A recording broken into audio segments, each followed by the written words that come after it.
Yo, how are you doing, folks? Welcome to episode 74 of the Simpa Life Podcast. For the eagle-eyed amongst you, you will notice I am not in my old living room. I say old because it is not currently going to be, or ever in the future, be my living room again. Given the nature of what I do and obviously the laws of here in the UK, it was bound to be inevitable. So yeah, unfortunately, I'm having to move on to greener pastures. So luckily, one of my friends has given me this wonderful location to obviously sleep in. You actually see my cat there, cozied up, a little Neo that's normally on my lap, is enjoying the extra space. So we're here for a little bit in this temporary studio while we work on more permanent digs and a more permanent solution. So yeah, keep with us, folks. I'll keep you posted.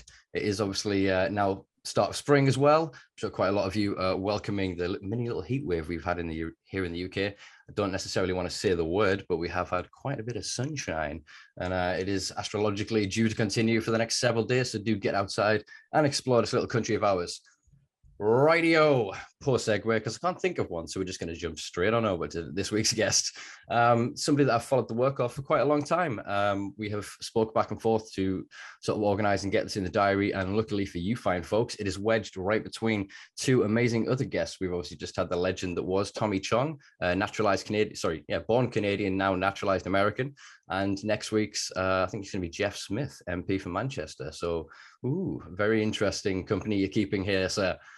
Today's guest is an activist, author, philanthropist, public speaker, and a businessman who operates several amazing companies. I can't wait to talk to you all about these.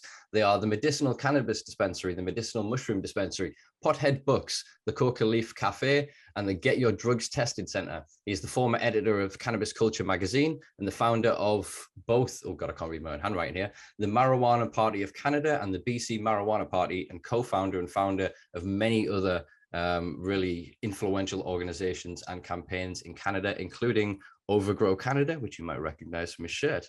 He is Dana Larsen. How you doing, man?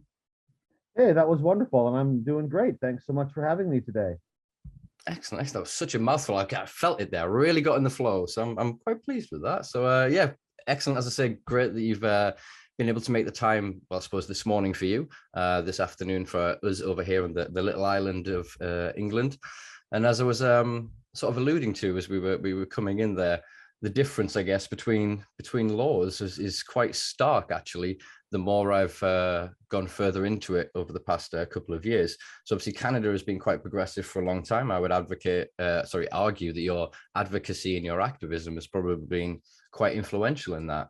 So with that in mind, can you sort of tell us about how you got into this? How did you become an activist and campaigner in this space? Oh, well, I mean, I'm 50 now, and I've been doing this kind of stuff since I was a teenager, really. So it's been, over 30 years of trying to promote better drug laws, legalization of cannabis, and really an end to our whole prohibitionist way we approach all drugs in general. I really see what we call the war on drugs as being a war on plants, and really these are the world's most culturally relevant, medicinally valuable, and plants that have long traditions of use by human beings, whether it's the coca leaf or the opium poppy or the magic mushroom or cannabis flowers or peyote cactus or whatever.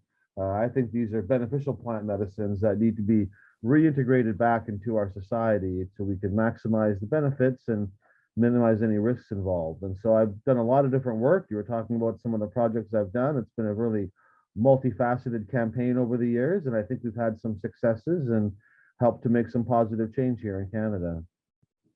Yeah, for sure. And I suppose for some of my listeners that might not quite be aware, because of the vastness of and the scale of Canada, it's actually a population that's probably half that of the UK, but it's spread over a landmass that is larger than Europe. So you end up with the different, they're classified as principalities or different sort of regions, territories, I think is actually the term I'm looking for there. Not principalities, that's a very different thing. Provinces. We call them provinces, yeah. That's the word. So obviously, has your work always been sort of, I don't want to say confined, but has always been focused around Vancouver? Yeah, I've lived in Vancouver all my life, and certainly, although these laws are federal, the cities play a very big role in how these things get enforced, and really, a lot of these decisions happen at the civic level. And so, Vancouver has become a very progressive city when it comes to drug policy. It's still a long way from where I'd like things to be, but compared to many other cities around the world, I think our police and our city council are pretty progressive when it comes to these kind of issues. The police these days mostly stand down when it comes to things like going after an unlicensed cannabis dispensary or targeting somebody like me who's opened a mushroom dispensary that we can talk about a little later on. But these days, if you have problems with the city in Vancouver over, openly selling drugs from a storefront or something, it'll be the bureaucracy, and the city hall will still challenge you, but they won't challenge you by sending in the cops. They'll do it by threatening your landlord with a fine or something like that, which can actually often be much more effective. When the police do a raid, traditionally we reopen the next day or even that afternoon if we can. And luckily, we're in a country where the courts are not very willing to put people in jail for providing medical cannabis or medical psychedelics to people or some of the other kind of civil disobedience that we do. So the police, a long time ago, decided it's not really worth their time and effort to send in the goon squad and arrest everybody. And it's more effective when the city takes a bureaucratic approach. Doesn't mean everything's easy or that our police here are perfect. I still have lots of complaints about them, but it has become a much more progressive kind of way of approaching these things here.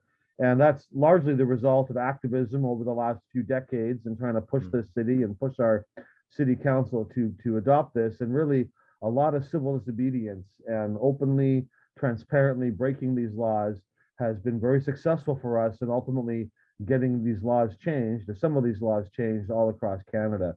It starts at the city level. And we've seen this in other places around the world too, where it's the cities ultimately, even though they don't create these laws, they're the ones tasked with enforcing them, and they're the ones that deal with most of the fallout of drug prohibition policy.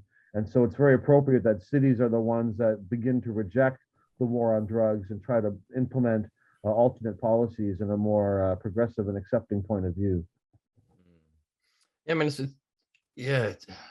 it's interesting because we've got kind of the illusion of that here in the UK. So they devolved, as they called it, some powers to the kingdom nations. So the Northern Ireland, Scotland, and Wales. Most of this was, I guess, kind of tokenary. They were never really given enough power to actually sort of stand on their own autonomy. And we don't, for all Canadian law is, I guess, proto-British law, given its history of being part of the Commonwealth, we don't seem to have that same ability to create sort of citizen-led incentives and means to actually get support from local city and towns. Everything is a top-down bureaucracy, and it says that on that piece of paper, so we've got to do what the piece of paper says. And it's been a very frustrating thing here in the UK to watch America and Canada have these waves of progressive sort of ideology and kind of a renaissance in awareness and information and education, leading then progressive legislative change. Whereas here in the UK, any legislative change we've seen has come off the back of the corporate kind of industrial complexes that have then developed around America and Canada in terms of the potential investment market, you know? Well, I mean, legalization of cannabis in Canada certainly had a lot of big money involved and a lot of political insiders and many people who had spent their careers demonizing and attacking cannabis, the head of the RCMP drug squad and politicians who had compared legalizing cannabis to legalizing murder. As soon as it was legal or about to become legal, they all jumped ship and moved to the other side, still demonizing the cannabis culture and the people who have been growing cannabis, but being like, well, we're growing it now and you can trust me because I'm a former narcotics officer from the RCMP and this kind of thing, right? So we did see a lot of that happening in Canada when the law was being changed. But I think in terms of the initial changes and in terms of sort of activism being accepted, it really was a bottom-up process. Vancouver and then other cities across the country as well started adopting more pragmatic policies. And so it's partly because we also have a very strong charter of rights in Canada. And so the courts, we were able to make arguments in courts around medical cannabis and now around medical psychedelics and medical mushrooms that I led the courts to be very unwilling to put anybody in jail or give any real serious punishments for this. And so when the police and the prosecutors spent many tens of thousands of dollars making arrests, get a lot of flack from the public and protest and complaints about their actions. And the result of it is nothing. They don't get anybody in jail in the end. They really lose interest in enforcing these kind of laws when they're not getting a conviction and the punishment they want to see. And I think that was really why ultimately the police, especially in Vancouver, kind of gave up on dealing with these things with a criminal kind of heavy hand. But it certainly varies from city to city in Canada. Some small towns are very progressive, others are not. We have a national police force in Canada, the RCMP, that is much less responsive to local city authorities. But many cities like Vancouver don't use the RCMP, and we have a city police force. And in that case, the police tend to be more responsive to the city council. They're not controlled by the city, they're independent, but they tend to listen more to what the people of that city want. When you have the RCMP in your town, they rotate officers in and out. They don't really care what the city hall says. They have a very different perspective. And so trying to do the kind of things that I do in a city that had federal policing in it, or really in most other cities in Canada, would be very challenging. But Vancouver especially has become much more progressive politically and in terms of the enforcement. So it's quite different across Canada. As you said, we're a very big and spread out country. And I think Vancouver is unique in Canada in what we are able to do here and the kind of tolerance and situation we've created in our city. Yeah, it's interesting. There's almost in way the Americans, obviously it's the Northwest, but I noticed kind of an attitude change when I did a road trip around America in 2018, and I went to go see the dispensaries and the culture myself. I'd heard a lot, read a lot, and I was like, that's all well and good. I want to go actually talk to some people that ran this, know this, not just the guys that are the poster boys that are then going to obviously make the money from it. And what I noticed traveling into Oregon and then moving up through into Washington was a real kind of separation of a two kind of type. There was the business, and then there was the passion of it. So when I went and met someone like Vivian McPeak and at Seattle Hemp Fest, I went and saw that that's the world's largest and longest continual sort of cannabis event in the world.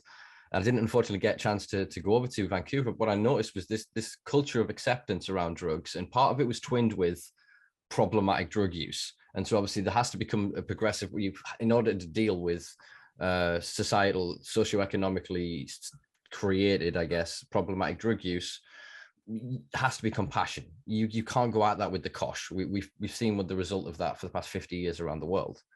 So is it this culture of acceptance, is that born out of like the problematic use, or is it more of just kind of a generalized liberal ideology? Or well, I think in the U.S. it was cities also that really led the battle as well and made the first changes. You know, from San Francisco, where we saw the first compassion clubs opening, the first cannabis access, which is really among the gay community, and kind of at the height of the AIDS crisis was when the compassion club model was born and kind of spread in San Francisco.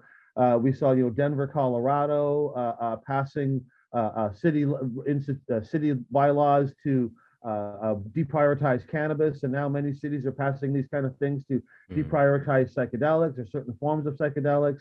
And I do think that, in Vancouver, our climate in Canada is such that it's very hard to be homeless in a lot of this country, and Vancouver's climate is very mild, so people come from other parts of the country to be here. So we have a pretty large homeless population. We definitely have a very open drug scene in Vancouver. In certain parts of the city, the downtown east side is kind of the ghetto of Vancouver in some ways, where if you're poor or homeless or have mental challenges or are a drug user in an open kind of way or on the street, you'll get herded into that part of the city.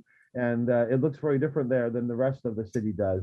And certainly we're also leading Canada, unfortunately, in this tragedy of the overdose death crisis that's happening.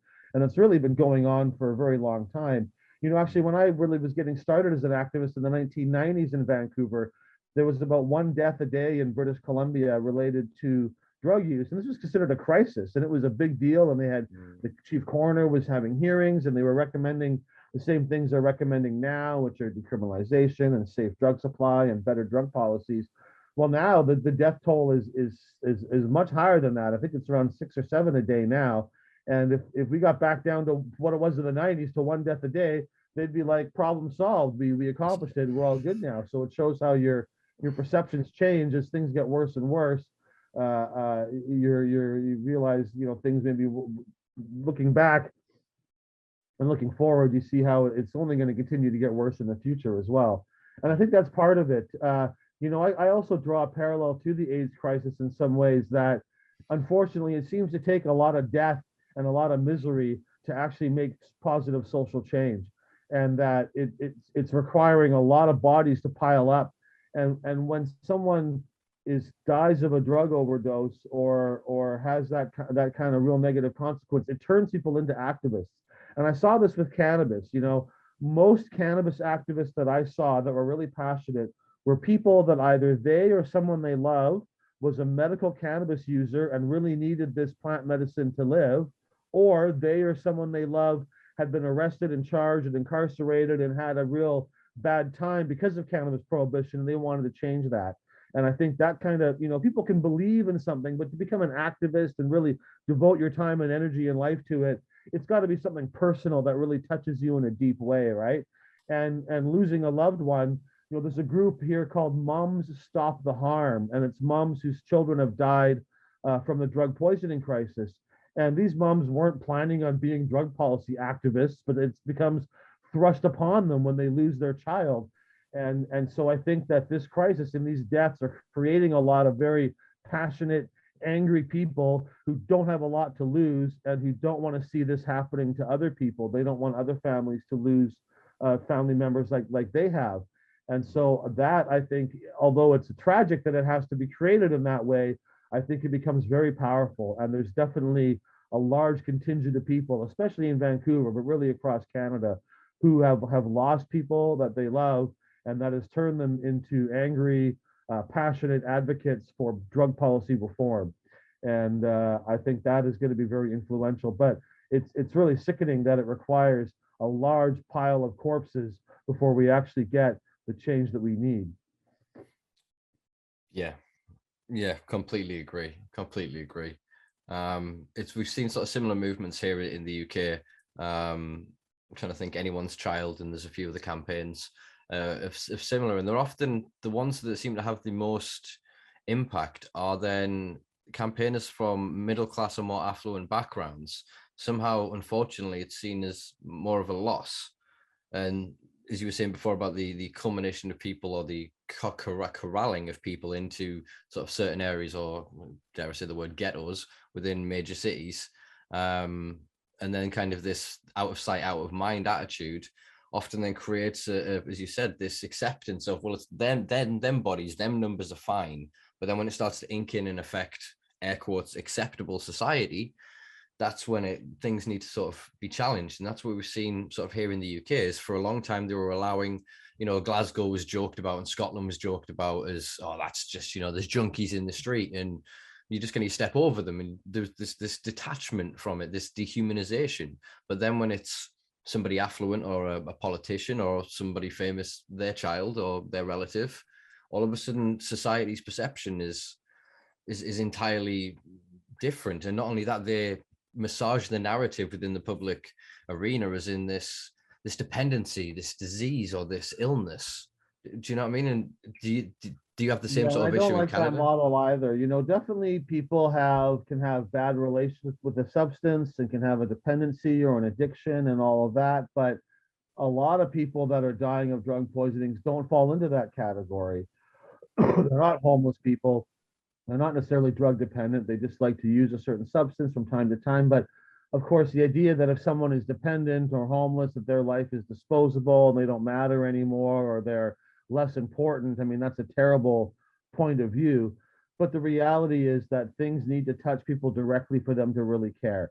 And we see this in other areas too, right? A politician is against gay marriage, and then when it turns out their son is gay, suddenly, oh, well, now I can see this issue better and I understand it and I support it because I can't reject my child. And I think that is very true. It may be the wrong way of looking at things, but I think the reality is that people need to have that personal contact. It's easy to demonize or to say they bring it upon themselves when it's some abstract person that you've never met, or some model that you have in your mind of what a drug user or a drug dependent person is like. But the reality is that that model that you have is likely very inaccurate, and that the people that you see on the street using drugs represent part of the drug using community, but they are not all of it. They're just the ones that are visible, that you can see, because they don't have a place to go and do it in inside a home or in another place. And of course, if you want to get drug users off the street, we need to create safe places for them to be able to use their substances of choice in an indoor setting and in a kind of a responsible setting. And that prohibition makes it very difficult to use any substance in a responsible way. And legalization and regulation and safe supply and these kind of things make it much easier to use these substances in a responsible and safe way, and to minimize the risks and maximize the benefits. Yeah, it definitely takes that personal connection, I think, to see people as not as being a stereotype, but as actual individual human beings, just as deserving of life and liberty and happiness as anybody else is. And we need to start recognizing that it's not the particular pharmacological substance, it's the prohibition and our relationship with these substances, and not the substances themselves. You know, there's no particular pharmacology that makes something necessarily have to have these problems attached to it. It's the way we regulate them and the way we control them. If alcohol was still illegal, we would see people injecting alcohol. We would see much more alcohol consumption in public places. Are all the problems around alcohol use eliminated? Well, no. But people don't drop dead anymore from drinking poisoned alcohol. We don't have people having to like be homeless and live on the street. We don't have broken bottles everywhere because of that. There's still issues, but having safe places to consume, having a legally regulated model, having quality control and potency control and all these kind of things has reduced these harms drastically. And really the best way to continue reducing harm from alcohol is to give it some other competition from some other substances that are actually can be safer in many ways. But yeah, we really need to rethink the way we look at drug policy and drug users. But you know, unfortunately, around the world, we've had a century of demonization of this education or miseducation of children, of teaching people really a lot of nonsense about drugs and who drug users are, and this whole idea of just say no. You know, I don't mind if you want to preach abstinence to people, that's fine, but you've also got to recognize that along with that, many people, probably the vast majority of people, are not going to choose that path. And just like you may promote abstinence for sexuality, or maybe your religion or your culture, people shouldn't have sex till they get married, I don't mind you promoting that as an ideology, that's fine. But you also have to recognize that not everyone is going to do that, and that having birth control available, having people understanding how to have sex and encouraging them to have sex in a responsible way, in a safer way, also leads to a lot of advantages. And that when we block those kind of things, oh, we don't want to encourage people to have sex, so we make condoms illegal, we make birth control illegal, we don't teach them about sexuality or how to have it safely. Is the result like a good thing? No, the result is more sexually transmitted diseases, more unwanted pregnancies, and more problems around that.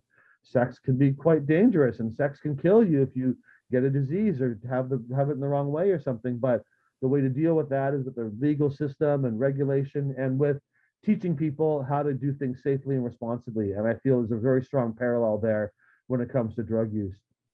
There's always risks involved in life, and there's always challenges involved, but the solution is usually education and encouraging people and teaching them how to take a path of responsibility and safety, which most people want to do and will choose to do if given that option. Yeah. Yeah, I think that is a great parallel to draw. It actually makes me think then, do you think we'll ever see a drug pride? In the same way that we saw for a while, obviously, the atrocities. I mean, here in the UK, for example, one of our most famous mines that was accredited effectively cutting short the Second World War and potentially saving millions of lives was Alan Turing. And he was rewarded for his work towards the British state by being chemically castrated because he was a gay man. You know, you can almost say he was like the most influential figure in winning World War II in many ways. You know, I mean, Alan Turing was incredibly influential, incredible genius, and yeah, as you're saying, totally punished by the state simply because of his sexuality. I mean, it's and then within a century, I mean, now I argue quite strongly that I feel that pride as a concept in terms of the month, the week, the celebration of it is quite heavily co-opted by corporations and actually by the same authorities, the point of establishing Pride was to stand in opposition to. I mean, this movement was birthed out of Stonewall, which was oppression from the authoritative systems, committing violence onto the LGBTQ plus community that they just didn't want to accept. They were demonizing, and that then led to less of the violence. And again, the parallel I'm seeing again with drug policy in Canada, if it's gone from then the riots in the raids, at 4 a.m, and from that kind of vicious, quite malicious policing, targeting at certain times, getting people to turn on each other, really aggressive sort of tactics and policies, towards, as you're saying now, quite benign bureaucracy, which often leads to quite worse outcomes, but it's done without that same violence. Do you think then that will then lead to where we are with this global kind of not just an acceptance, but I guess in quite a lot of corners, a celebration of queer culture? Do you think we'll ever have a celebration of drug culture? I do, and I think there is a lot of parallels there. I mean, every movement is unique, of course, but there's definitely a lot of parallels, I think, between the gay rights movement and the Pride movement and the cannabis and drug war reform movement. I mean, we have 420, the April 20th celebration and protest, and I think there's some parallels there between that and Pride.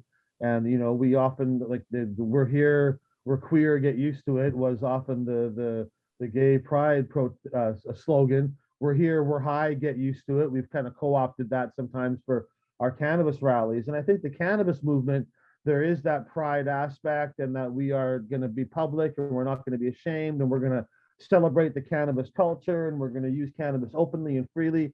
I don't think we have that with other substances yet. We don't have the heroin pride protest or that kind of thing, but the kernels of it are beginning to develop here in Vancouver. And our very early cannabis protests, we would give away cannabis and throw joints to the crowd, or hand out weed, or do raffles, and people could win cannabis. And it's our way of getting it to people who need it as an act of civil disobedience, and to show that and also just sharing it out and kind of making it available. And there's a group here in Vancouver called DULF, DULF. It stands for the Drug User Liberation Front. And they've been doing giveaways of heroin, cocaine, and methamphetamine in our city. And we actually had one of our city councilors participate and give out these substances to people at one of their events. Now they don't just throw it out to a crowd. They kind of pre-select people to give it to, because they feel they got to be a little more controlling when you're giving out meth to people than when you're giving out cannabis to people. But they do it in front of the police station. They do it downtown. I think there's been 6 or 7 of these kind of protests, and it very much reminds me of the early cannabis protests, of that, you don't want us to have this substance. That's what the drug war ultimately is about. We're going to make it available and share it and give it out to people. And they have it in a little box, and it's got a warning on it, and it's properly labeled and controlled. And they're trying to say, this is how it should be, and this is what legalization should be, where you can get a little box like this at a legal shop and be able to have access.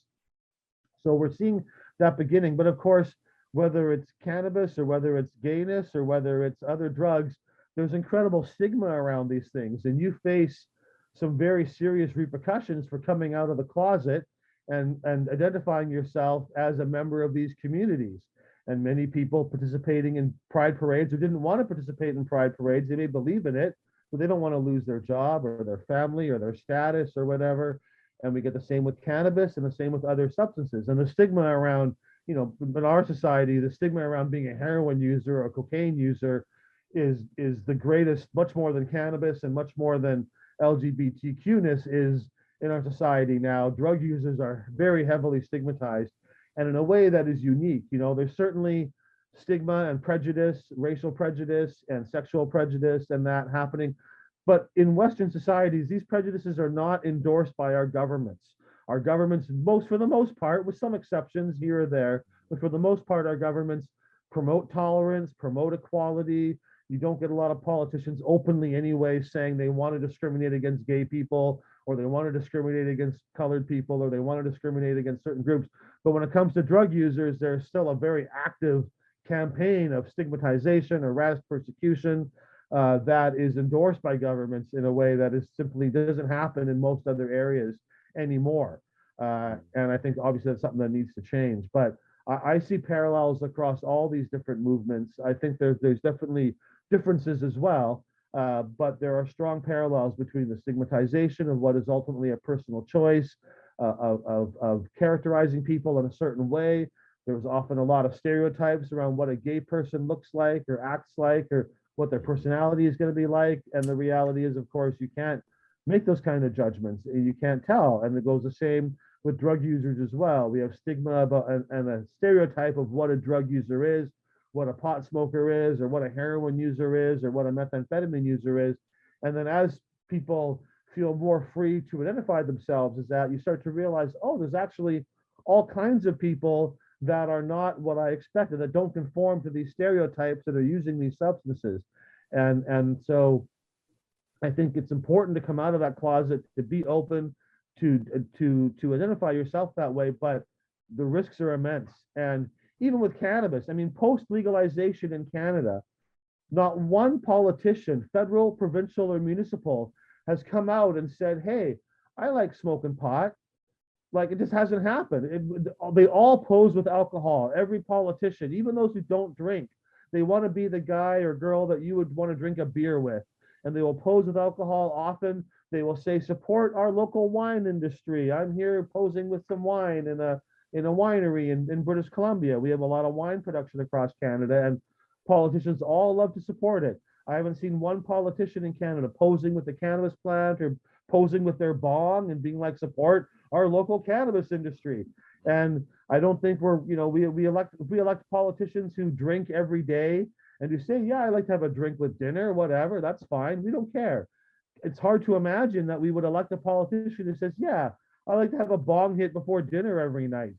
I think maybe Canadians might be ready to elect that person, but our political elite are not ready to put that person forward and do not have confidence that that person is electable. And I think those kind of things, and certainly I think someone who said, yeah, I like to do meth every once in a while, I don't think that person is electable yet in Canada. And so I think that shows just one example of how that stigma exists, even when cannabis is legal, supposedly accepted. Even admitting you're a pot smoker, all the politicians will be like, I used to smoke marijuana, yeah, in the past, but it wasn't really for me. I tried it a few times. I didn't inhale. I didn't really like it. But you don't get many saying, yeah, I loved it and I still do it. Why not? It's legal. Why can't they say that? Because there's so much stigma around it. And if the stigma around legal cannabis is that strong, then the stigma around illegal heroin or psychedelics or other substances is just immense. And that really needs to change. And so that a big part of this, the laws change after. It's the public perception and the culture and ultimately the openness of sale that changes things first. In Canada, we had hundreds of shops openly selling marijuana before legalization happened. And I don't think we would have got to legalization if we hadn't had that level of normalcy and acceptance happen first. And then the politicians go, well, it's already normal anyways, and we got to regain some control over this, and nobody seems to care. Now we can open things up. But if you wait for your politicians and your elites to open things up for you, and then you're going to do it, it never happens, It's got to come first from the people. And that civil disobedience, I've done a lot of different kind of political work and activities. Civil disobedience been the most successful tactic, certainly for us here in Canada and many others around the world. Yeah. And on that note, I got to run and open the door for my folks to come in the cafe. So just give me 2 minutes and I'll be back to talk some more. Okay. Yeah, I'm going to pause it and we'll be good. Okay. Thank you, Zoom lady. Oh, righty. We've covered a hell of a lot of the topics I wanted to cover on questions. So I think I wanted to maybe jump into a few specifics. So you opened the Medicinal Cannabis Dispensary. I must admit, I do doff my cap to the usage of the word medicinal rather than medical, as in the medical use of, rather than this kind of misnomer we're stuck with in Europe at the minute that good cannabis is medical cannabis, bad cannabis is cannabis. And it kind of helps, I think, clear that waters, or at least in my head it does anyway. So yeah, could you sort of talk to us about how that came about and sort of when you established it? Well, we've got so in 2008, I opened the Medicinal Cannabis Dispensary in Vancouver. We weren't the first dispensary to open in the city. There was two others that had been there first. The first one was the Compassion Club, really modeled after that San Francisco model. The woman who started it, a woman named Hillary Black, was from Vancouver, but was down in California and inspired by the movement there, and came back to Vancouver in the late 90s and opened our first Compassion Club. And they were around for about 10 years. They weren't hiding, but they weren't really seeking a lot of publicity either, but they were serving their community. There was another one that opened up, and in 2008, I decided to open up the third one in the city.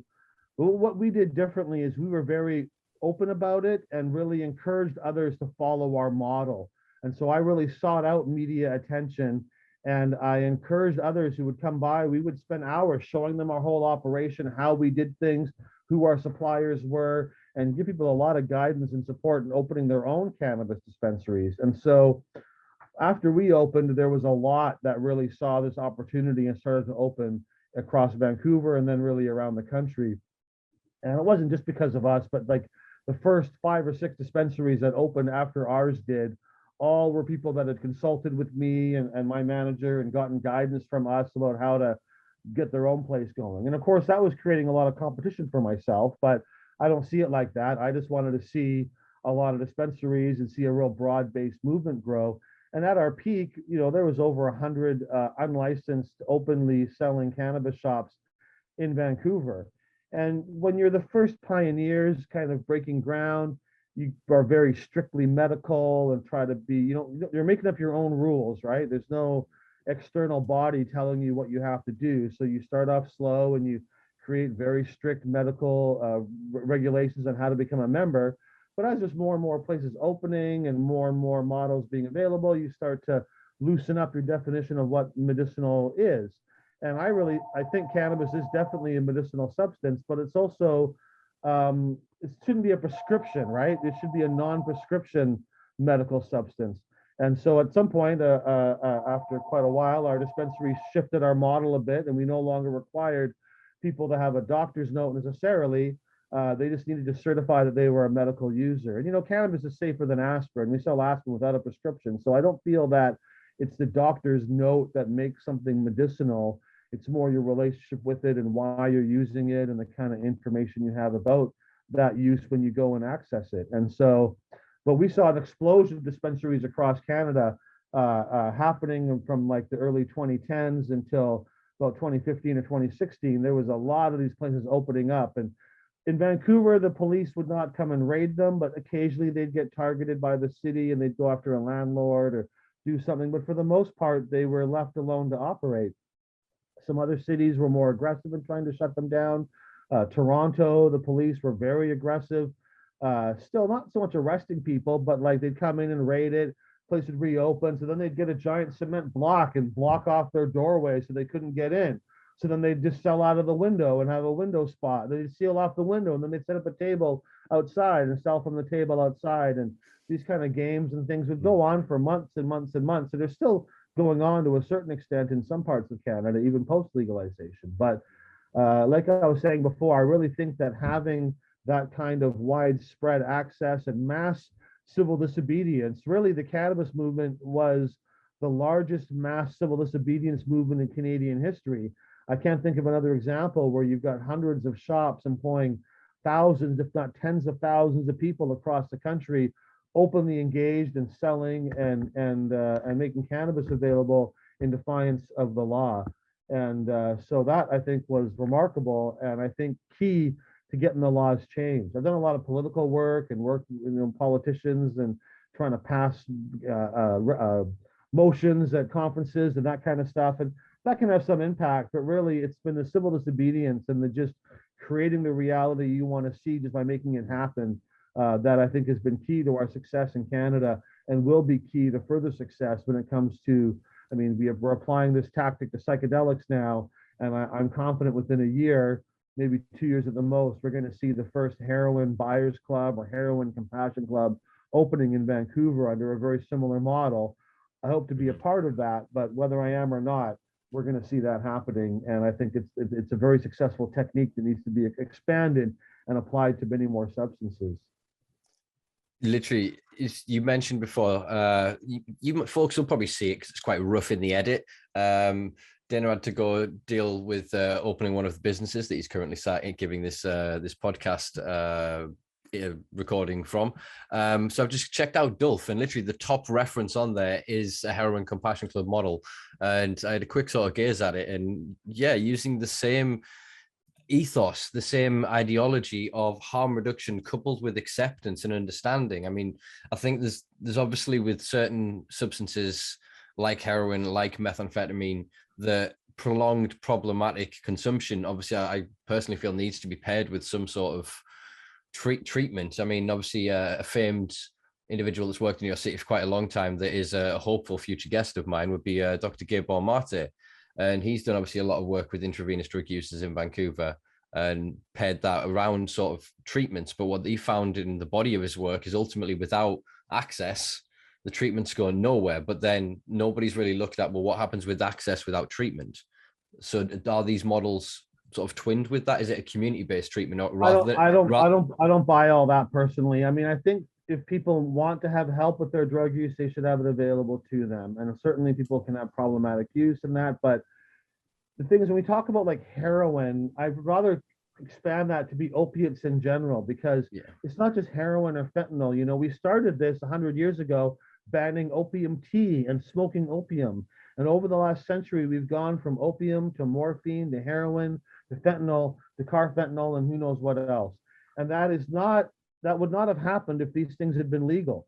I think that people tend towards the milder forms of these substances. So during alcohol prohibition, people weren't smuggling and drinking beer and wine. They were drinking very pure alcohol, often poorly made, often poisoned, like our drug supply is poisoned now. And that legalization, people tend towards milder forms. So although I believe that heroin should be legal to access, nothing should be illegal to put into your own body if you want to. I can buy rat poison and turpentine and drink that and inject that, and I'm not breaking any laws. If I eat a mushroom or take a drug that I enjoy, suddenly that's illegal. So it's not really about safety or harm, because we don't criminalize all kinds of things that can potentially harm somebody to use them. But you know, if we look at legalization of cannabis now, what's the biggest area of growth post legalization? It's not eating edibles until you're hallucinating and the strongest possible thing. It's CBD. CBD is the biggest area of growth, which is the most mild, non-psychoactive form. With mushrooms and psychedelics becoming legalized, are people now, is it a trend towards heroic dosages and going to the furthest realms of psychedelia? No, it's microdosing is becoming the most popular form of taking psychedelics, one that will become very commonplace. And I think if we had legal heroin, I would hope that would include legal opium tea, legal smokable opium, you know, legal morphine, other options, which may have some risks involved, but those risks are way lower because they're milder, more natural forms. I run this cafe, the Coca Leaf Cafe. We sell coca leaf to chew and coca tea. And although I think cocaine should be legal, I believe in a society that had this legal in all different forms, snorting cocaine would be as common as snorting caffeine is. And there are caffeine snorters out there. You can Google it. They're on Reddit. Certain people enjoy snorting caffeine, but they are a tiny minority of the caffeine users. The vast majority of caffeine users, even very heavy caffeine users, will drink espresso or drink energy drinks. Maybe they'll pop a caffeine pill or something, but people just don't use it that way for the most part because they prefer the milder option. And so sometimes people say, well, you want to legalize meth? And it's like, well, yeah, but I think we should have other alternatives to meth also that are on a pathway. That amphetamine should be available, pep pills, maybe a drink with a regulated amount of amphetamines in it, the same way we have drinks with caffeine in them. Those kind of forms, while there's still some risks involved, but those risks are greatly diminished compared to like trying to deal with, you know, meth that you bought on the street that may not even be what it was. And if it is, it's still this much more concentrated and powerful form.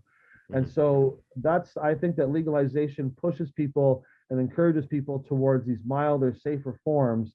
And as a society, that's what we should be working towards, right? This idea that drugs can never be taken safely and abstinence is the only way and just say no, that's all nonsense. And so the vast majority of drug users do not need treatment, are not looking for treatment. Certainly if somebody says, I'm having trouble stopping using this, or I'm having troubles dealing with this, yeah, They should have help available, and that does absolutely happen. But the idea that if we just give everyone enough treatment, everyone will stop using heroin is nonsense, and it's not what we should be aiming for as a society. And if we look back at alcohol prohibition, people were dying on a regular basis from drinking poisoned alcohol. Was the solution more treatment for alcoholism? Was that how we got out of that situation? No, it wasn't. It was through legalizing and regulating and creating a safe supply of alcohol.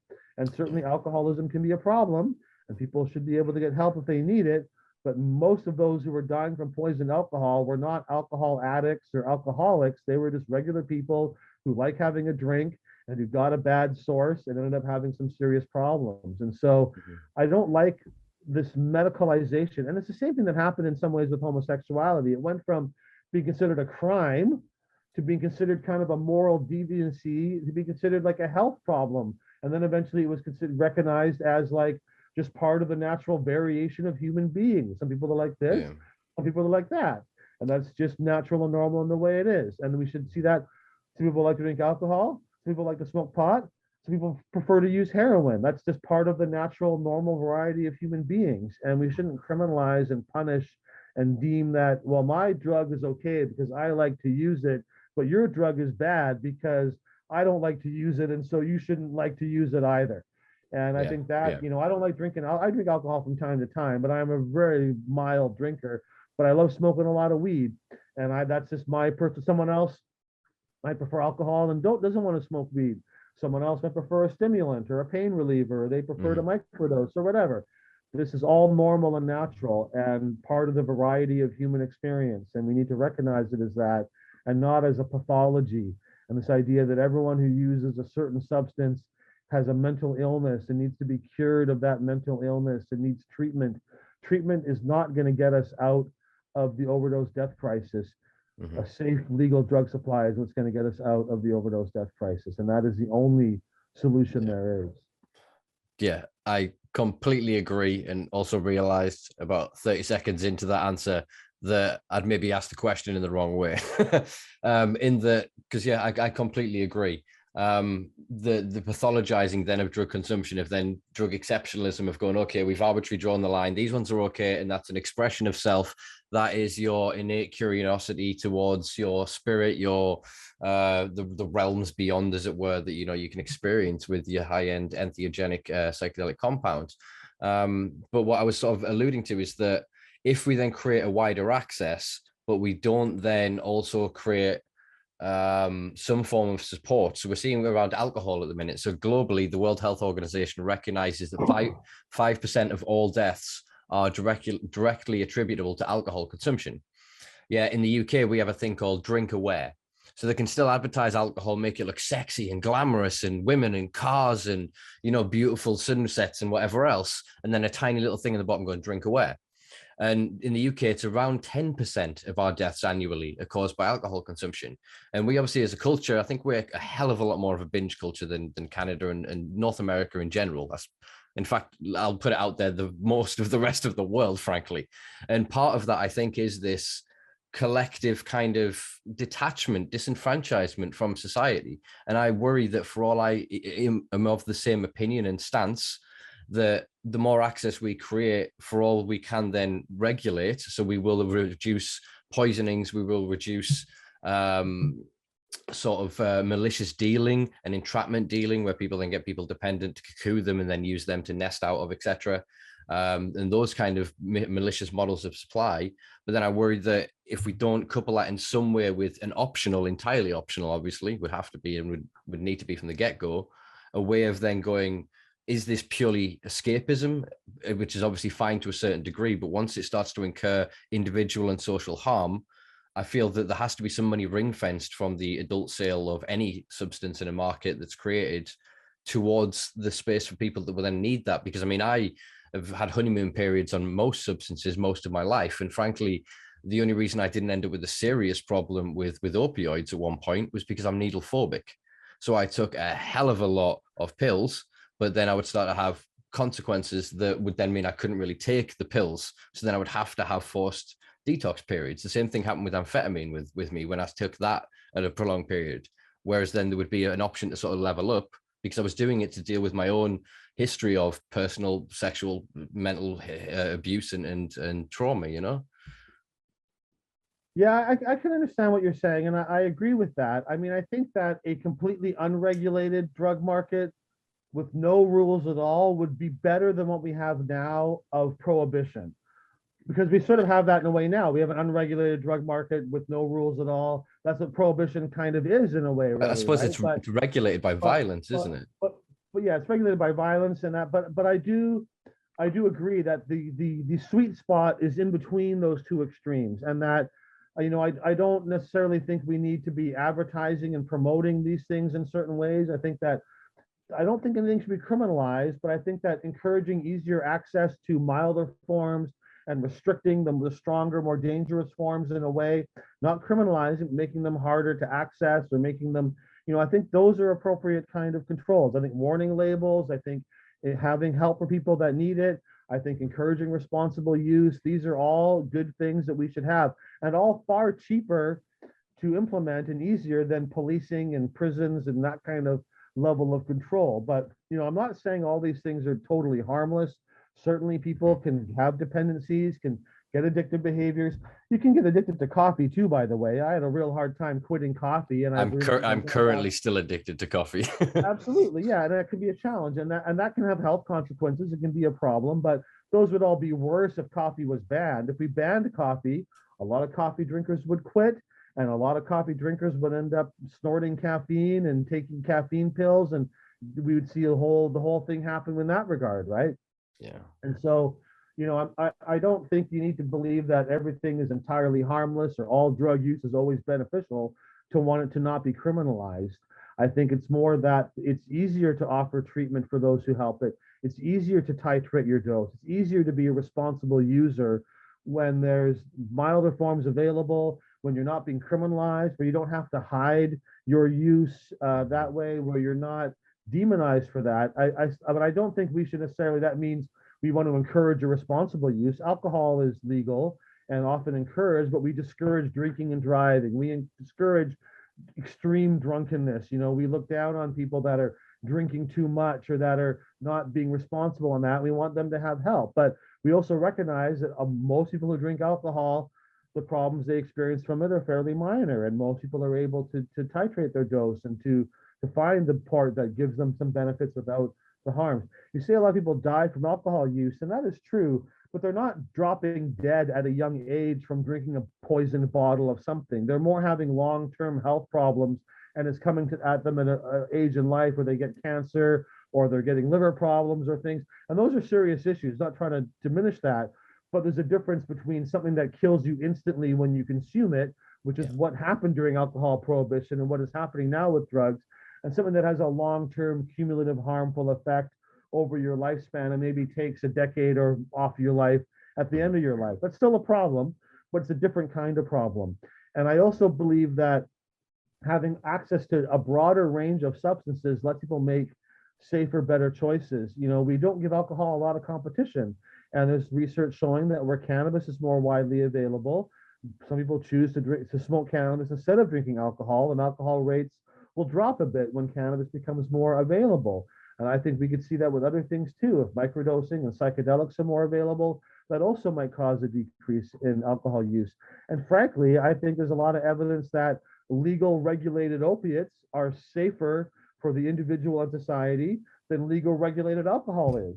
And that I said, I don't want to ban alcohol, but I think it's intrinsically can be a riskier substance in some ways than some other things that have been prohibited. So it takes a rethink, and I don't necessarily say I've got the perfect answer on how to regulate each drug to maximize its benefits and minimize its risks, but that should be our goal. And a lot of harm reduction, we talk about minimizing risks, that's important, but these substances have benefits as well. That is why people use them, for those benefits. Heroin can have a lot of problems. It's also a wonderful pain reliever. It makes people feel good. It's a good relaxant. It has lots of positive aspects. Cocaine use can be risky and can be challenging, but cocaine and stimulants have a lot of benefits. Like coffee does. People use them for those reasons. And so we want a policy like in any other area of life that maximizes the good things, and you try to minimize the risks and the bad things involved. And prohibition is the worst way of accomplishing that goal. And so we got to figure it out. And maybe it'll take some time as a society to figure out how to regulate each substance. There's sort of different categories. You got psychedelics, you've got stimulants, you've got pain relievers, and you've got cannabis and alcohol, which are kind of in their own categories. And that's sort of, I think that stimulants need to be regulated in a certain way. But now we have it where you can sell caffeine to children, but cocaine, the slightest bit, you go to prison. And there's differences between cocaine and caffeine, but the differences are not as deep as you might think because of one being illegal and one being illegal. And so we need policies that I think that categorize these things. And I think that is the way to look at it. I think there's a lot of similarity between caffeine and cocaine. And I think there's a lot of similarity between mushrooms and LSD. And we need to regulate these things in that kind of way. Everything's got its own risk. You're not going to die from a mushroom trip, but you sure shouldn't drive your car or go swimming while you're tripping on mushrooms, right? So needs to be an awareness there about how to use those things responsibly and what the risks are and how to minimize them. So that's, kind of what my campaign and what my work is all about. Yeah. Beautifully put. One of the things I really enjoy about this podcast is getting to speak with people that are in different regions, had different backgrounds and different upbringings and fought in different ways, but all kind of share this common thread of, well, right is right. These things exist. You cannot criminalize and punish out of existence human curiosity. And there is something intrinsic in us. If you want to look at Terence McKennan's stoned ape theory, or any of the kind of the work of quite of some of the abstract psychoanalysts that believe that it is through our interactions with nature that stimulated the development of the modern neurocortex, the human neurocortex. And the idea that interacting with certain psychedelic compounds then stimulated through neurogenesis and neuroplasticity these new novel thoughts and led towards the development of language. There's a very simplistic cartoon kicking around somewhere that basically shows a monkey eating a mushroom and points to the thing to the other monkey and goes, "Holy shit, what's that?" And it says the title of it is The Birth of Language. And it's you can see that there is this innateness in us. And I've spoken for a while on this podcast of the idea of anthropologically the need for the teenage rebellion, the human development since the days of us being cave dwellers. The reason we got out of the cave was the young'uns, the bravery, the rebellious nature, that curious nature that led us to that development. So one of the things that's bothered me most about the war on drugs is I'm now 34 this year. I've survived my youth, as it were. You know what I mean? I didn't get a didn't get a conviction, didn't get into any really major trouble. And I tried basically everything out there. I had all the experiences, the festivals, the free party scene, the lot of it. But there are so many people that are still wrapped up in this, and disproportionately, they are prejudiced and targeted by the war on drugs. But as you spoke of before, in Canada, even post-legalization, you've not got a politician willing to state that, oh yeah, I smoke a bit of weed in my free time. And so the term you spoke of before about harm, we're now asking for evidence-based harm reduction policies in the UK. I think we're a long way off asking for evidence-based benefit maximization policies anywhere yet. But that is the terminology I want to see, because you hit the nail on the head. It's, again, to go back to sort of Gabor Mate's work of people go back to substances time and time again, no matter what replacements you put them on, because it's key and lock. It fits something in them. As you spoke of before, my honeymoon period, shall we call it, with benzodiazepines, with codeine, and basically any other prescribable pill that I could get my hands on in the UK. During sort of that period, the certain ones that I would kind of always go back to, because it numbed a pain, as you spoke of before. It was an emotional painkiller, a mental painkiller. It allowed me to block out whole swaths of my cognitive state that I didn't want to look at, the trauma, the CPTSD, the various things that kind of accumulated from my youth. And it wasn't really until I stepped away from that use that I was able to identify that I was kind of, sort of trapped within it. And it just, it's frustrating for me to see the state of play of the world, in that you're speaking of the way you're speaking in Canada and the amazing work that you have done. Yet just a few thousand miles away over here in the UK, we are so far behind, hearing the way the conversations and the steps that you guys have already taken. Well, you may be behind us in some ways, but certainly there's parts of the world where drug users and cannabis users are treated a lot worse than the UK as well. In Malaysia, there's a guy on death row called Dr. Ganja, who's been providing medical cannabis to people, and very similar to what I do here.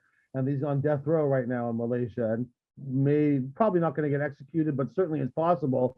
And he's definitely going to get some really serious punishments. And so, there are countries in the world where the kind of activism I don't think I'd be brave enough to be like that.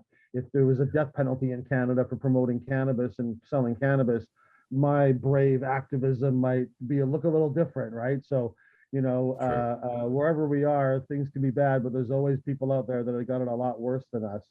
But just talking about a safer drug supply, one of the projects of ours that you mentioned is our Get Your Drugs Tested program that we run here in Vancouver. And I'm very proud of this. We are the world's busiest free drug checking service. So anybody can come in. We're open 7 days a week, 8 hours a day. We also accept samples in the mail from anywhere in the world, really. Most of them come from Canada, but we will accept samples from anywhere in the world. We just need a tiny little 0.01 gram sample, 10 milligrams or so, of pretty much any kind of street drug, and we can analyze it in 5 to 10 minutes and give some pretty detailed results back. Certainly we look for fentanyl, but we can also identify just, you think you're getting MDMA, but you're really getting MDA or whatever. There's a lot of variation. And you think you're getting a drug and really it's just an inert chemical or something. But we've done over 25,000 drug sample analysis now. And it's all available on our website at getyourdrugstested.com. We have a searchable database, and it's really a fascinating journey through what is really a terribly contaminated drug supply. But we also see a lot of clean drugs as well, and a lot of things that we can't find any contaminants or anything else in there. And I think it's an important service, and one, we shouldn't be needed because people should be able to get their drugs tested before they buy them in the lab where they're made, and they should have a label on the package which accurately represents what is inside. But until that day comes, our drug checking service, I think, provides a very valuable service, and one that I'm very proud to offer. We in our province of British Columbia, there is some government drug testing checking services available, but it's very limited. They only offer it maybe at the supervised injection site, a few hours on Wednesdays or whatever. Most drug users aren't able to access that, and so we definitely check a lot of opiates and heroin and down and fentanyl and that kind of stuff, but we're also checking a lot of psychedelics and ketamine and amphetamines, and we can't check like a herb like cannabis, but we can analyze if you've got pure THC or pure CBD, or you think that's what it is and you want to find out. we can analyze those kind of things, and it's an interesting journey if you're just curious about what's in the drug supply and what's out there. Getyourdrugstested.com. You can really get a deep dive into what's on the streets of Vancouver anyways. Excellent. Yeah, well, definitely include a link in the bio below. There was something else I wanted to talk to you about. So how did that come about? And frankly, it's one thing you did the cannabis thing, all right. Other people were doing that and you got away with it. We'll talk about the mushroom thing in a second, and I suppose the Coca Leaf. Actually, you've done what you've kind of done with the other individual things, using, I guess, sort of loopholes and that kind of ballsy one step approach. But then how do you go from that to having run 25,000 samples of illicit drugs testing? How is the government then turned a blind eye to that? Obviously, I know rationally to us, it's harm reduction, it's creating awareness and education, it's also creating insight into the drug supply. But how have they kind of left you be with that one? Well, it's really grown beyond what I anticipated. Originally, I just thought, well, we should help check out the drug supply, and we can buy one of these machines. They cost about $50,000 Canadian. That'd be around 30,000 pounds or so, I think. But you can get one of these things, and you don't need a lot of training. Like, you need a couple of weeks training to operate it, but you don't need a PhD or a special degree. Anybody can do it. And I just thought we should help start analyzing the drug supply. I didn't think it was going to grow into being the world's busiest drug testing center anywhere, right? It's really expanded. We now have 2 machines and we're very busy.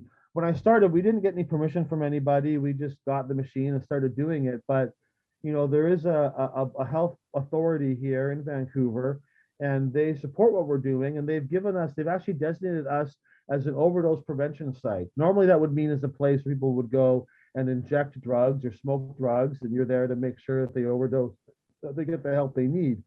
But by having that designation, we are allowed to handle illegal substances that would otherwise be prohibited. And so I'm not the kind of person, if they took away that permission, I would keep doing it.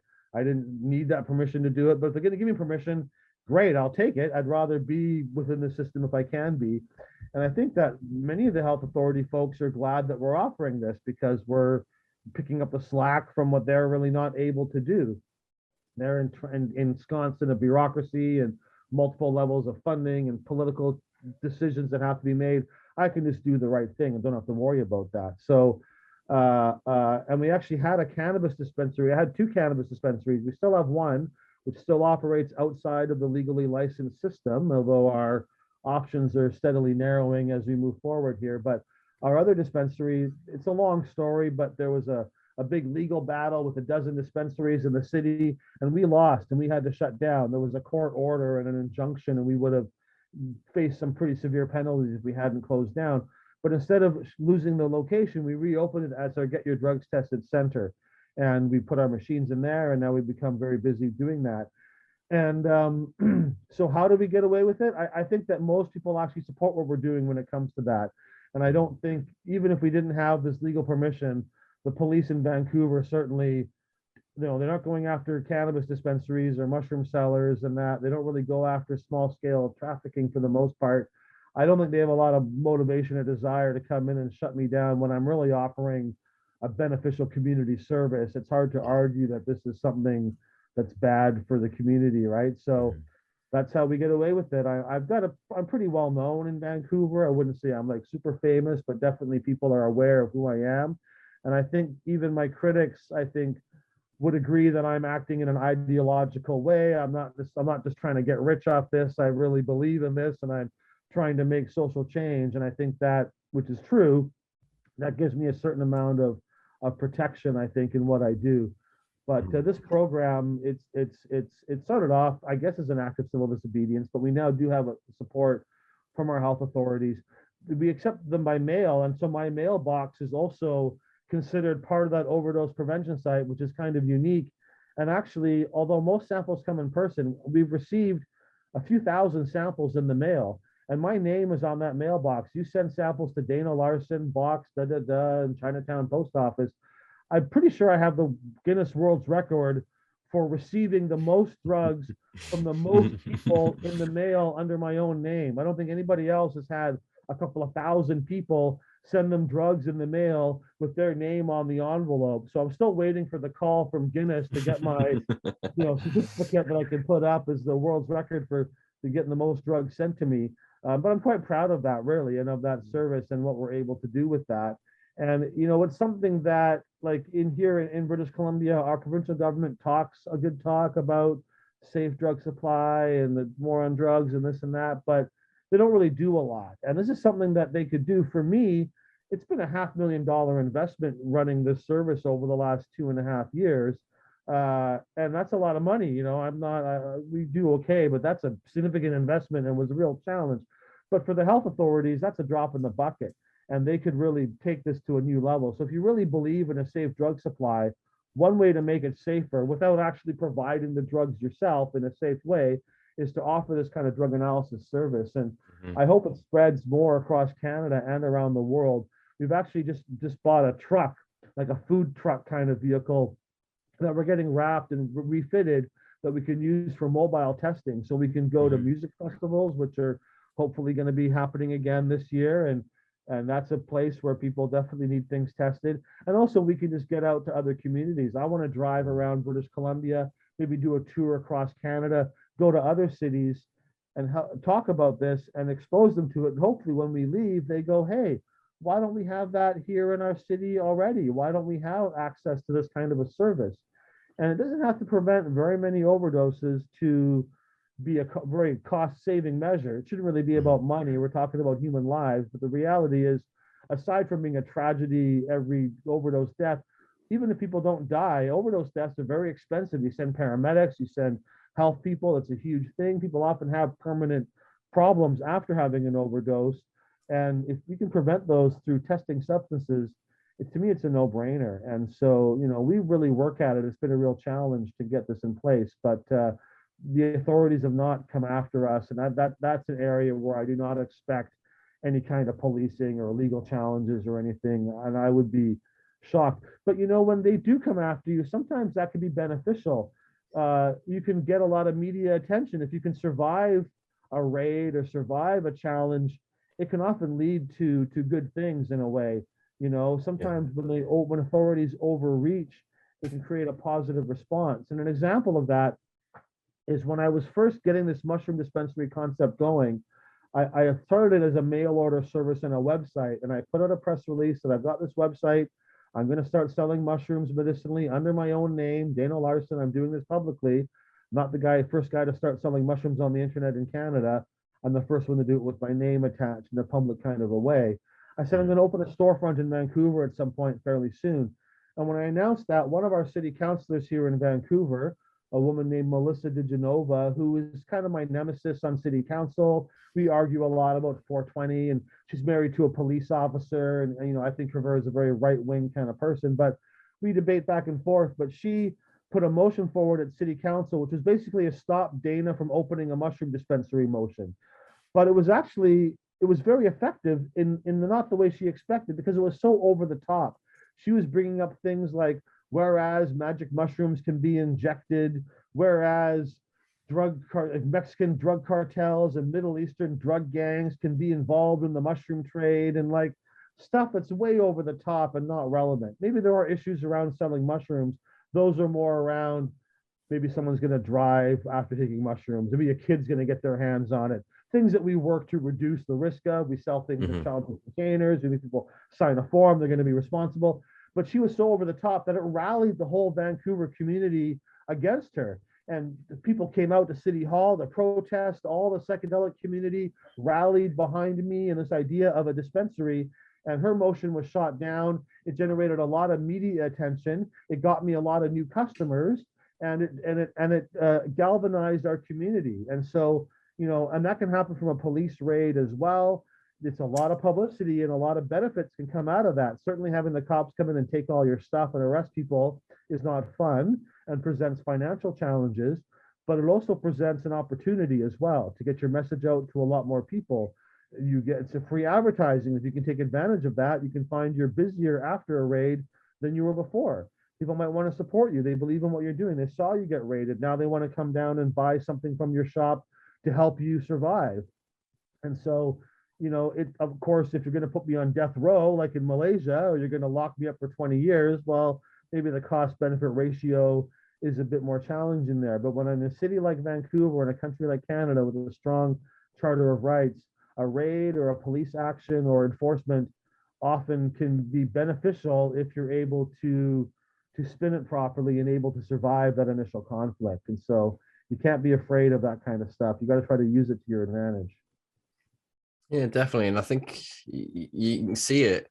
I observed it, I think, looking at Colorado, I think was it Pueblo County, I think was one of the ones I was looking at a few years ago when I was doing some research for a piece. And I noticed their progression with cannabis and kind of what they're doing around taxation and investment. And then I kind of went, all right, I'll have a look at some other sort of regions.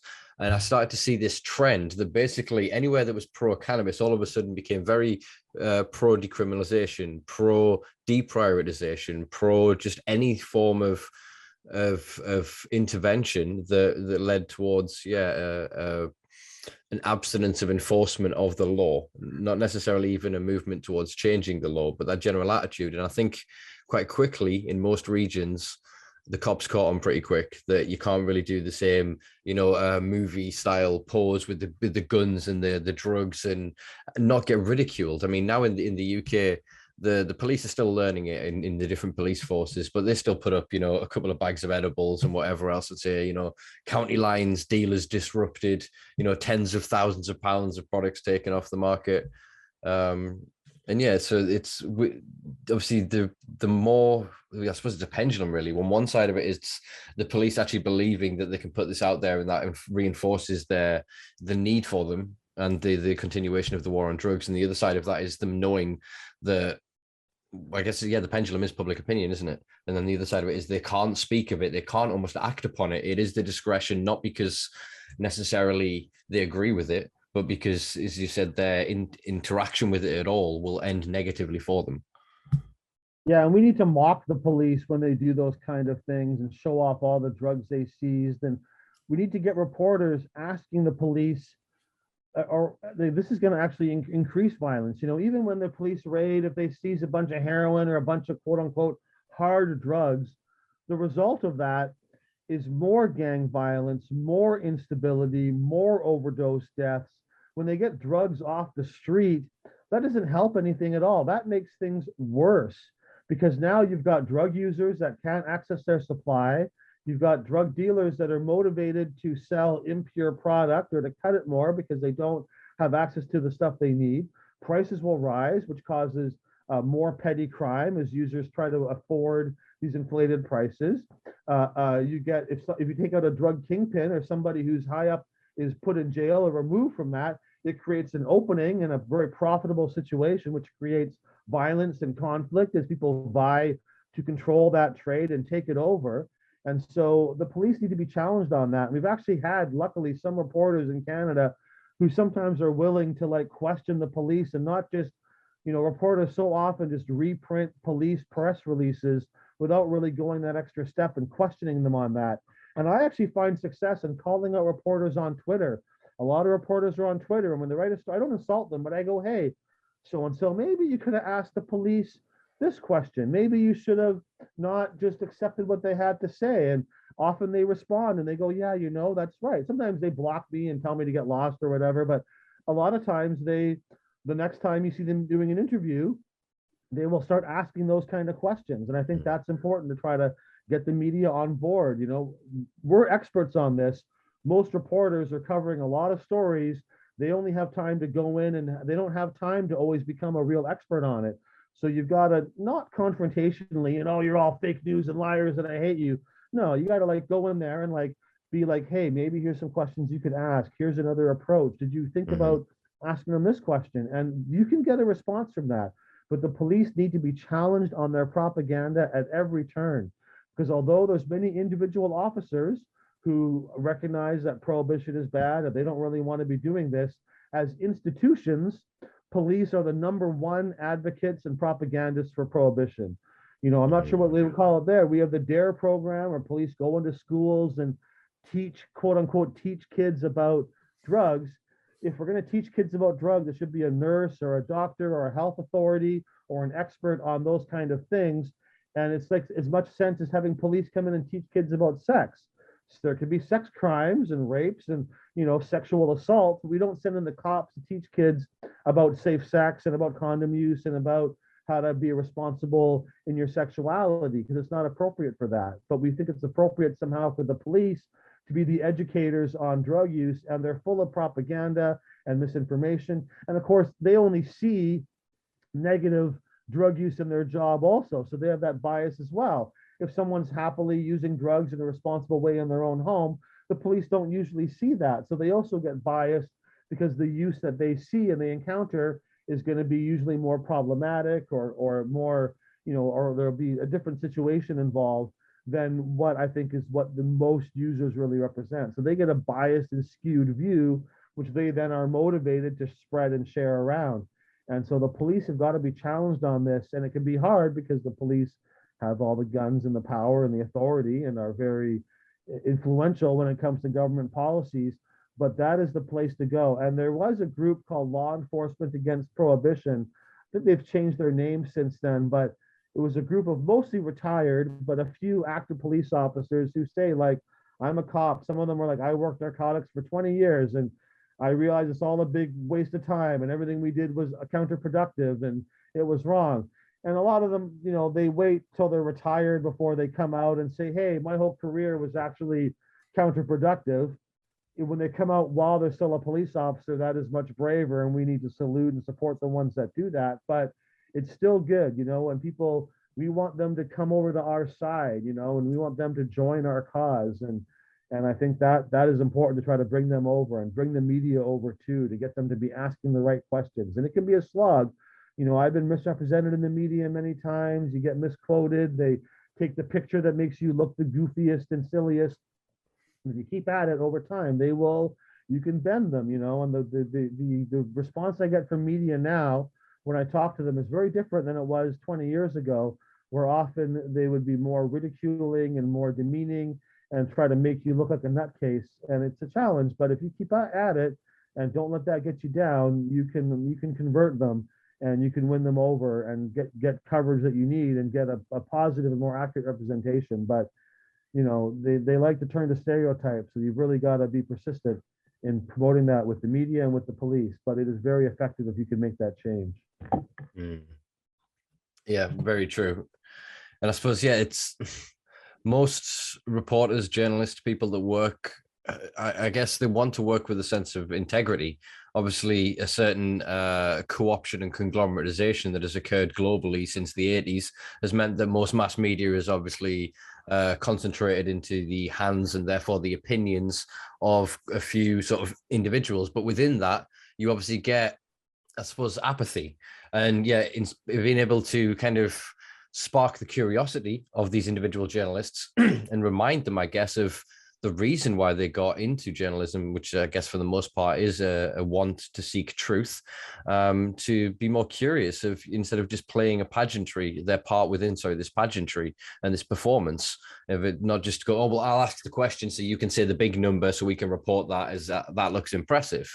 So exactly as you say, challenging the reason for it, going, well, how much did this cost you guys versus the outcome? Is that beneficial to society? How long has this interrupted supply for? You speak of LEAP, which is now Law Enforcement Action on Partnership, I believe.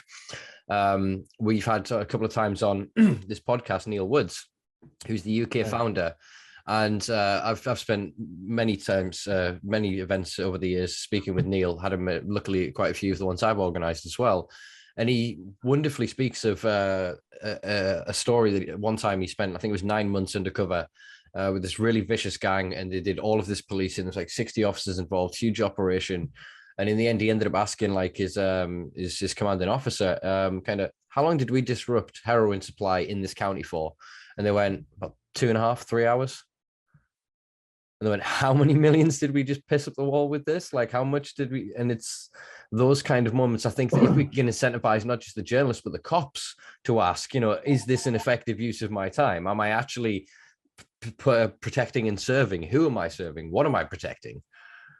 Often you're protecting drug dealer profits. Like big drug dealers like prohibition. They think prohibition is good. The raids are good because it keeps the competition out.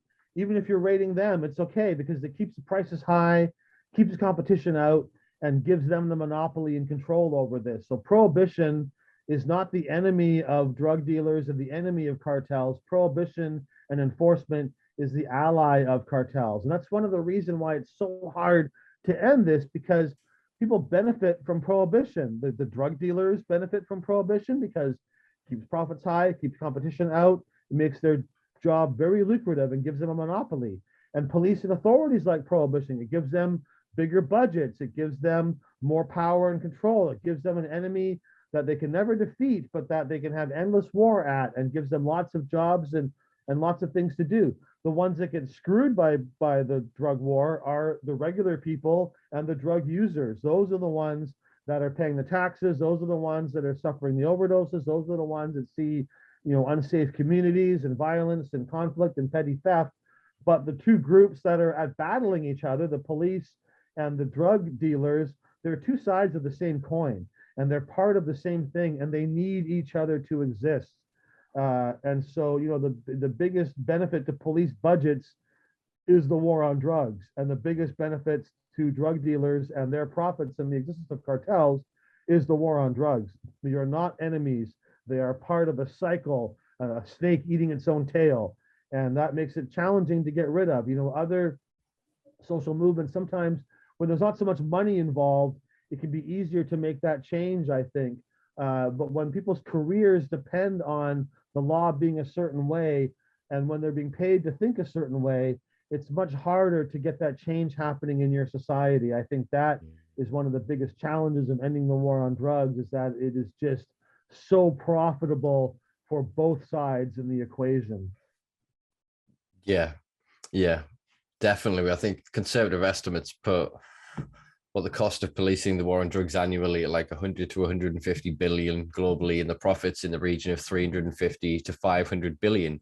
So they're saying the cost is still profit. That is an industry, as you said. It's a prison industry. It's a policing industry. In America, it's a bail industry. It's all about even and the military is deeply involved too. Canada, we're not the biggest military power, but our Navy is actively involved in fighting the war on drugs, intercepting boats, and the American military and European countries. I'm sure British military is involved in that too. It permeates our society in so many ways. We don't really recognize how much it is, how much of our border crossing efforts are aimed at catching somebody with a bit of weed or smuggling a small amount of drugs. And all of these things would just not be issues. We could save so much money in our society and have such a more peaceful society with less crime, with safer communities, with overdose deaths and those things dropping to near zero. It's a vision of a world that I think is just within reach, but war on drugs is far more pernicious and damaging in a global sense, from global political instability like Afghanistan and the opium poppies to Colombia and Bolivia and the coca leaves. This is something that affects, governments and individuals, and it's you really have to look to see what it is, and then you realize it's all around us in a way. It's so commonplace it becomes invisible, and we don't really notice how much our society is affected by this. And I do feel that at some point in the future, when we're past this, we're going to look back on this century of drug war and prohibition with the same kind of regret and the same kind of like, what were we doing, as we look back on things like slavery or the persecution of LGBTQ people or other aspects of our society that we now think, well, that was wrong, and why were we doing that? And that's something we need to close the book on and move past. And it's hard to see when you're in the middle of it. It just seems like it's normal and natural, but prohibition and drug war are deeply unnatural and immoral and unusual. And we got to recognize that this last century has been an aberration, and that for the vast majority of human history, all these things were widely available, were used in more natural forms, and often used in very beneficial ways. And this last century has been an aberration and something we gotta close the book on and move past. Indeed. I mean, yeah, very wonderfully put. What sort of comes to mind is what happens with tobacco.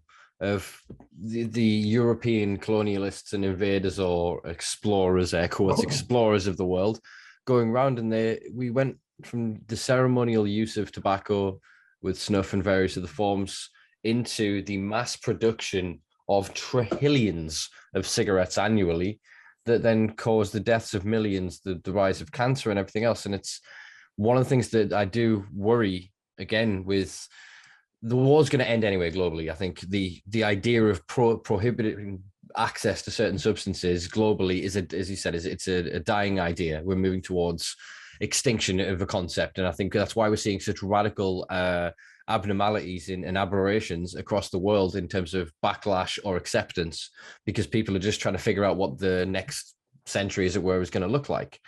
And I think as we sort of move towards that, there is this fear that giving the same people the drugs and their right to legislate it the same as they did tobacco, I worry about what a century from now it could look like. That if there isn't contextual use, cultural use, an understanding of history, an understanding of individual expression, rather than the creation of a monoculture like alcohol. They went, here's a pub, here's a nightclub.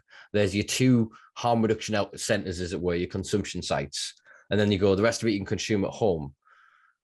I worry that then they're going to create these for-profit models for drugs, rather than going, well, where do you want to take drugs? All right, you like to go camping, okay, accept that as part of the national parks. If you want to go do it as part of X, Y, Z, do you know what I mean? Rather than accepting the culture, trying to create that culture and then criminalizing or forcing us somehow into expressing our drug culture that way. You know what I mean?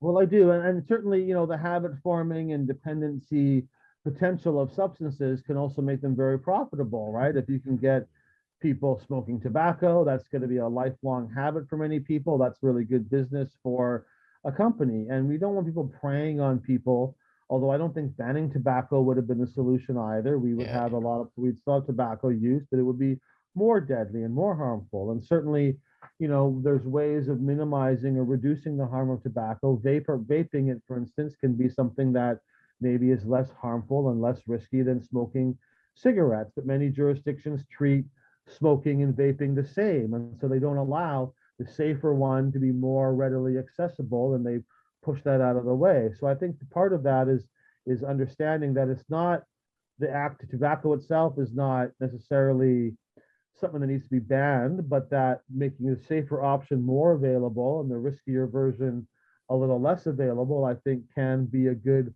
social policy.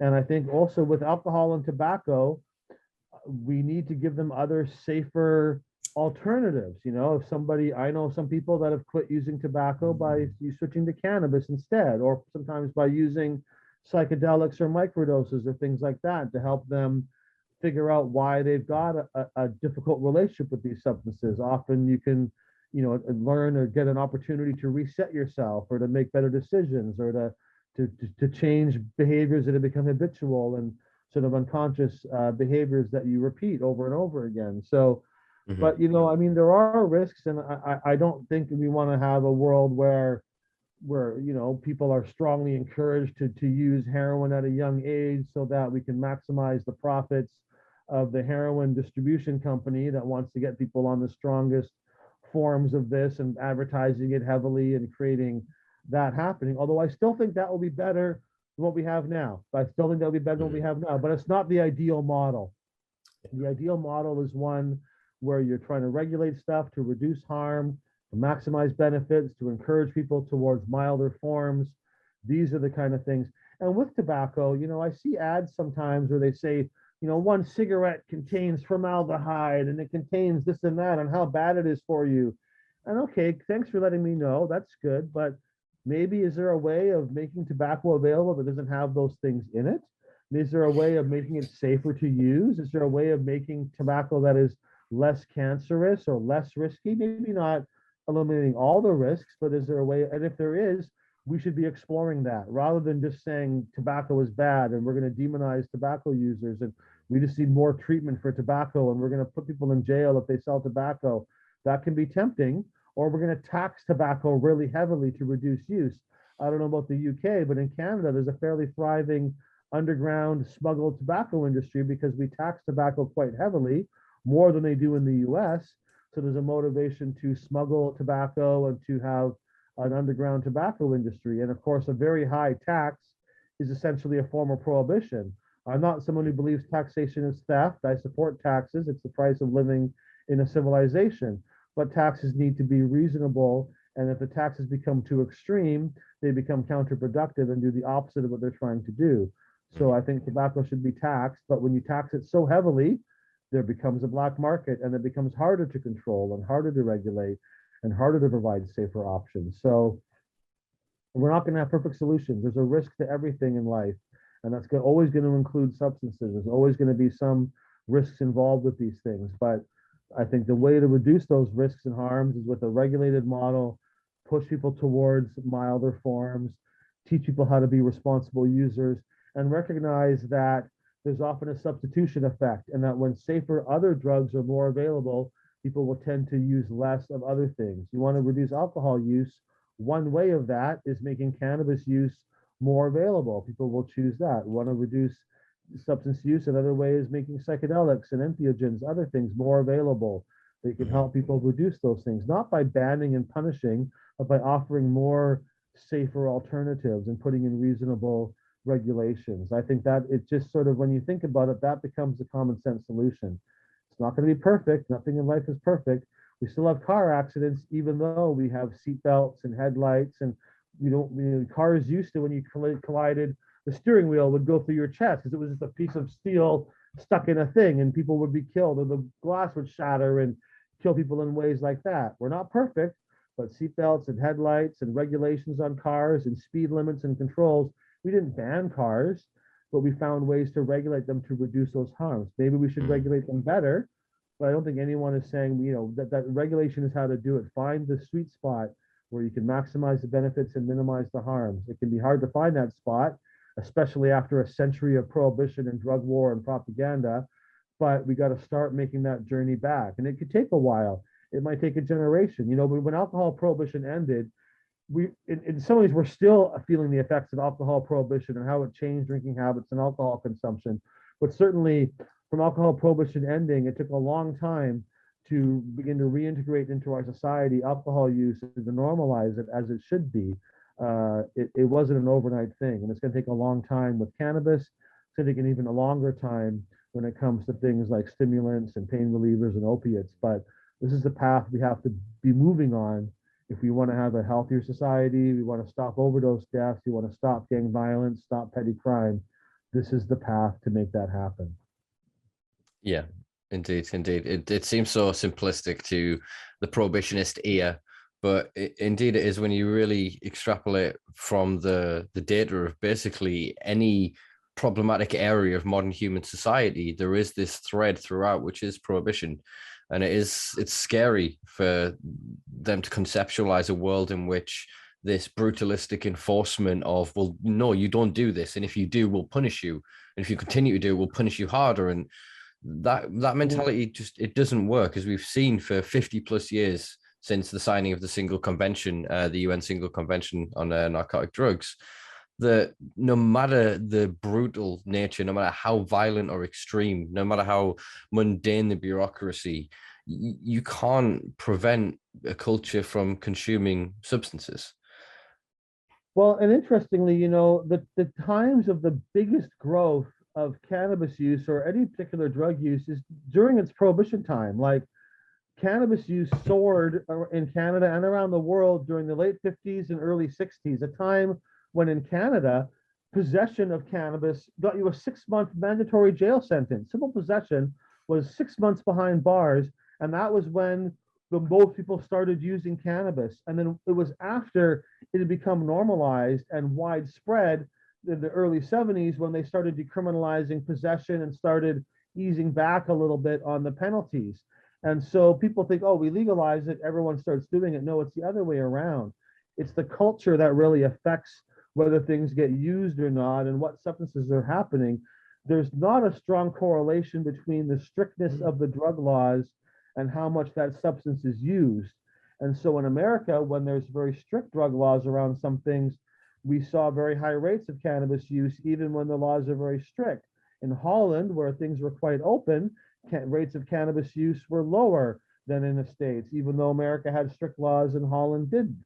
Some countries with strict laws have low rates of use. Others with strict laws have high rates of use. And so it's an impact. The law has an impact, but it's not the deciding factor. It's really cultural aspects that are the deciding factors when it comes to how prevalent something is in the society.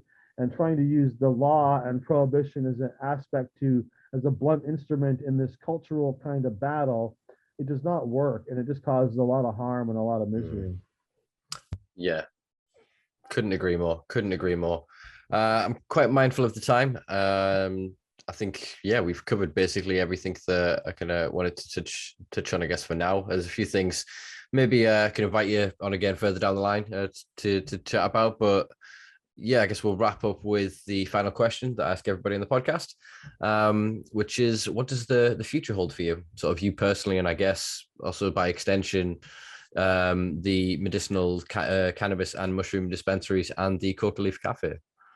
Well, I'm sitting in the back of my Coca Leaf Cafe and mushroom dispensary right now. I'm in our office. So all these boxes are behind me are supplies and things. And for me personally, you know, I really wanted to use the strategies and tactics that were very effective in getting cannabis normalized and legalized and apply them to other substances. And so this mushroom dispensary is following the same model. We're approaching it from a medicinal kind of an angle. We're talking about the benefits of these substances for helping people dealing with trauma and PTSD and addiction and other kind of psychological issues, depression, anxiety, that kind of thing, and using the civil disobedience model to create access and make it available. And we also do that with our Coca Leaf Cafe. We're the only place in the Northern Hemisphere that's selling coca leaf and coca tea and live coca plants. And of course, coca is what you make cocaine out of, but the plant has millennia of use and as an indigenous part of culture and being chewed and drunk as a tea. And it's got a lot of benefits when used in that kind of form. And so I feel this is the future of our movement. I hope that what we do here in Vancouver will help to change Canada and ultimately perhaps be a beacon of hope and freedom around the world. And people can see what we're doing here and ask, why don't we have this in our own town? I think we're still going to see a lot of death and a lot of misery and a lot of conflict over the war on drugs. I think that the overdose crisis is going to continue to get worse and worse, and we're going to see more dead bodies, unfortunately. But I also think that I mean, it's terrible to see this, but that is going to help lead to a positive change in the long run, and that the misery and the anger of those who have lost loved ones becomes a powerful catalyst for change and for positive change. And said it's a real tragedy that it requires thousands of dead bodies before we get these better policies, but they are coming. And I fully expect within a year, we are going to see a heroin compassion club or some kind of safe opiate supply, not created by a government, but created by activists and those who are tired of seeing their friends and family and loved ones being killed by this vicious war on drugs. And I think this is happening not just here in my building and in my little thing, but all around the world. There's a lot of people in South America fighting to end the prohibition of coca leaf and to normalize that. America's drug war is collapsing. It seems like it's a slow process when you're in the middle of it, but it's really happening quite rapidly. And cannabis legalization and ending cannabis prohibition is the first step. And although it's a very important step, it's really kind of a small step in the whole process. But we're going to see more normalization of cannabis. We're going to see psychedelics, especially mushrooms, following that same path of becoming accepted as a medicinal benefit, and then recognizing that if it's got a medicinal benefit for someone with some serious problems, maybe it's also got a benefit for somebody who's only got minor problems, or somebody who's doing okay. They can still benefit from this as well. You don't need to be as terribly ill to benefit from medicinal cannabis. You don't need to be incredibly depressed to benefit from medicinal mushrooms and psychedelics. And so I think this civil disobedience is going to spread. I think we're going to see more people promoting better drug policies and safe supply, but this is still years away, and it's still perhaps decades away for some of these things, and maybe generations away before we really get back to a proper drug policy and move totally beyond this century of prohibition and drug war. But that's going to take a while. But I hope in my lifetime that I see mushrooms and psychedelics being legal the way cannabis is in Canada, that an adult can go into a store and purchase them. I hope within the next 5 to 10 years. It's always hard to put a timeline on these things, but I think within 10 years at the most, we're going to see that in Canada anyways. And I hope that we see a safe drug supply. Probably it'll be medicalized, and it'll be up to doctors to be the gatekeepers. And doctors aren't going to want to be the gatekeepers, and they're not going to want to sign prescriptions for heroin. They're not going to want to do this. But that's going to be the first step, and then we're going to go beyond that. So I'm optimistic that we are on the right path and that we're going to see these things change, but I'm pessimistic that it's going to happen soon. And I think there's going to be a lot of misery, a lot of conflict, and a lot of corpses before we get to where we want to be. But I'm still committed to this path and to moving forward in this way. Bless you, brother. Man, I'm inspired. I really am. I've got, I suppose, one more minor question actually that crept in my brain there. Have you penciled any sort of notes down for a medicinal opium dispensary at any point? Well, yeah, I mean, I've worked on that. It's very challenging just to get the supply available, right? Because heroin and opium are not readily available. There's lots of weed in Vancouver, lots of mushrooms in Vancouver. And so creating a storefront, people come in all the time trying to sell me mushrooms for my storefront, right? There's a ready supply here. And I've been to South America many times working on coca leaf, not cocaine supply, but coca leaf supply and bringing it in. I've brought opium into Canada as well, but I can't bring enough in to make that happen. But there's definite progress happening on that. There are access to these things. I've helped people working on the dark web and ordering heroin on the dark web and that kind of thing. And I've been involved in that. You can get enough to give away at a protest, but getting enough to like run a shop and supply a safe supply to more than a handful of people, That's the challenge, is getting the supply there, because the heroin supply in Vancouver, it's still there, but it's not what it used to be. It's all fentanyl now, right? And so it makes it more challenging, but it is coming. And I would definitely like to be involved in creating a heroin or opiate dispensary, that if we can provide opium tea and smokable opium and other alternatives along with heroin to smoke or inject or whatever, that's the model I'd like to see. And actually, there's something that's called kratom, which is really a whole other conversation. You might have heard of kratom. You're probably the kind of person who'd be aware of that, but it's not that widely known. But we also sell that in our shop as well. And it's a leaf from a tree that grows in Southeast Asia that has opiate-like properties, that can be a very useful substitute for those who are taking opiates, but that is much safer. You drink it in a tea or you eat it as a capsule. It doesn't cause deadly overdoses, but it can provide many of the same effects and benefits that opiates do. And so part of this, I think everything should be legal, but finding the safest alternatives. And I think kratom is also part of that solution, in finding safer alternatives to opiates that meets the user's needs in a safer and less risky kind of way. And I think if we have real sensible drug policies, we'd be able to find other forms of these drugs that are safer for the user and for society, and that still give the benefits that are there. There is a lot of substances out there that we have not explored or are not aware of, and that a sensible drug policy would explore those kind of things and see that there's a lot more things out there that we're not aware of, that should be more available and that should be studied. And we've lost really a century of science and of understanding and knowledge and opportunity to really understand these substances and how to maximize the benefits and how to minimize the risk. I keep saying that, but we're having to relearn that now as a society and as a culture around the world, and to regain this information, to explore it. I think a lot of great things are going to happen in the next 10, 20 years in that regard. And I look forward to these things happening, but it doesn't happen. It's not inevitable. People used to tell me, oh, weed's going to be legalized. It's inevitable. It is not inevitable. It's only inevitable if we work at it, and if we sacrifice, and if we make the effort to make these changes happen. Otherwise, these laws and this prohibition could easily persist another century into the future. So thinking that, oh, it's going to change, it's inevitable, why worry about it? No, it's only inevitable if we make it inevitable with hard work and passion and dedication and risk and sacrifice. That is how things change, and that's how things get better. Wow.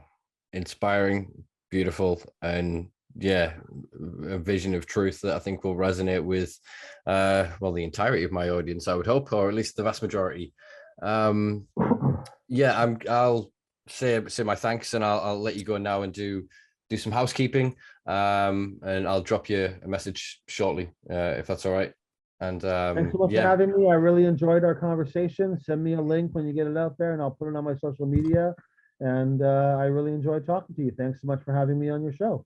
Yeah, likewise, brother. Likewise, it has been a true privilege and pleasure, and like I say, really inspiring and giving me hope for the UK and for this little island of ours. So thanks for that, brother. All the best. There's a lot of reasons to have hope. We need hope. We do. Above all else, we need hope. Right. It's a beautiful way to end this. So yeah, peace, man. I'll see you later, brother. Hey, bye for now. Peace and pot. Right. Love that. Peace and pot. What a way to end. What a man. Well, that was one hell of a guest, one hell of a conversation. I think that's probably the least I've spoken in a podcast for quite a while, because what the hell do you say when you have a man like that? His experience, his dedication, and his hard work, tenacity, and his commitment towards drug policy reform in Vancouver and in Canada is, applaudable. That is something that I think I personally would aspire to over the longevity of, I guess, my humble little activist career here behind these little screens and whatever sort of things to do with the other work with cannabis and psychedelics, and hope to get sort of the kindling sort of burning, get the embers stoked and get the fires re-going. And that conversation in many ways, I think, has played a big part in that. So if you find folks did enjoy that, do check out all the links below to keep up with with Dana's work. And yeah, if you really enjoyed it, check us out on patreon.com/Simpa Life, where you can keep the lights on in this new little temporary studio. Well, I suppose my mate's lights on because it's his bill I'll be paying, to keep this little project going of mine while we obviously transition into a new studio space in the coming it's going to be weeks and months at this rate. So yeah, back next week with, don't know, typical, can't remember. I'm sure I'll include it in the link below. If not, have a beautiful week, folks. And yeah, check us out on all social media platforms at Simpa Life. I've been Simpa. You've been wonderful. Peace and love.